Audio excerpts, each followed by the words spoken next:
शेवटचा एक चेंडू 8 धावा धावसोलीमध्ये लागल्या. पहिल्या षटकात आपण जर पाहिलं तर 5 झाल्या होत्या आणि त्यानंतर आपण जर पाहिलं तर या षटकात आतापर्यंत 2 आल्या.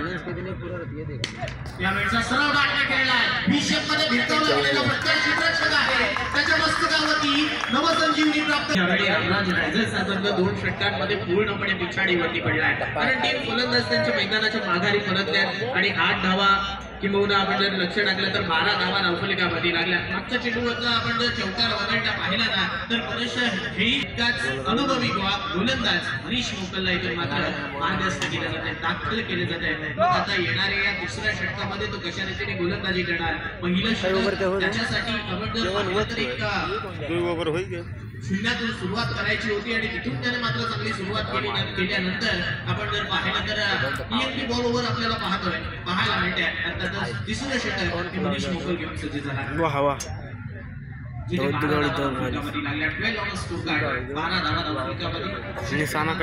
सुरुवात झाली आहे आणि एक गोलंदाजी करत असताना यावेळी आपण जर पाहिलं तर मनीष मोकल सज्ज होतोय. यावेळचा चेंडू इथून चेंडू खाली पकडला जाईल. यावेळचा सुद्धा आपण पाहतो गोलंदाज मैदानाच्या बाहेर.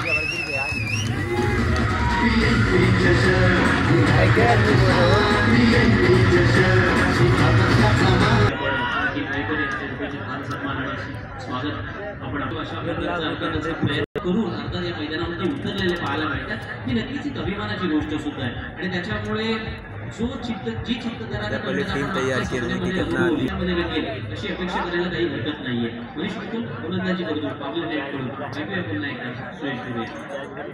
तर आपण पाहतोय समोर उजव्या हाताचा गोलंदाज आहे, गोलंदाजी करणारा लेफ्ट सीमर आहे आणि पीएनपी बॉलवर हे एक वेगळं आपण जर पाहिलं तर नाटक जोडलं गेलं आहे. यावेळेचा चेंडू आपण जर पाहिलं तर नाटक नव्हतं, त्यामुळे की काय जिथे एक धाव होते तिथे दुसरी मिळाली आहे. एक छोटी सिंगल इथून मात्र धावफलकावरती घेतली जाते. समोर गोलंदाजी करण्यात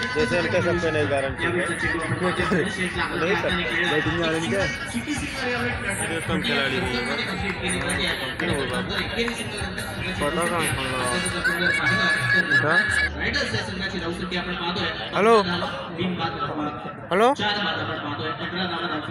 हॅलो हमारो सत्याला पता नहीं कोई है नंबर फोन लगाओ तरी हो दिल्ली अरे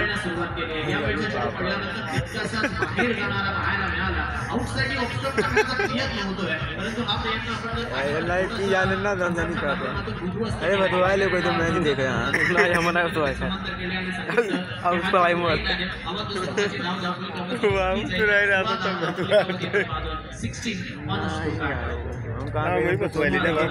ऑनलाइन वाली को मिल जाए तो ठीक है, कम से कम वीडियो वही बतवायली बाबू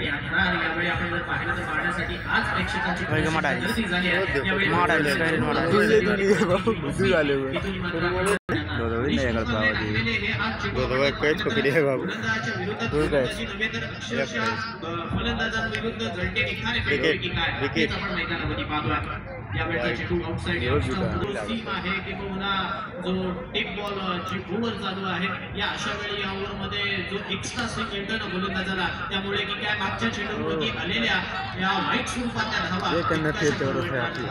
यावेळी गोलंदाजी मंगेश यांनी त्या धावा बनवल्या सुद्धा होत्या. त्यांच्या मार्फतून षटकार आले होते. तितकीच चांगली साथ सुरेशने दिली होती. मग आता गोलंदाजी इथून आपण जर पाहिली तर दुसऱ्या सामन्यात चांगली होते. यावेळचा चेंडू आपण पाहतोय फक्त आणि फक्त ऑनली टॉस फक्त दिशा दाखवली होती. एक धाव मिळाली होती आणि 3 षटकांचा खेळ संपतोय आणि 3 षटकांनंतर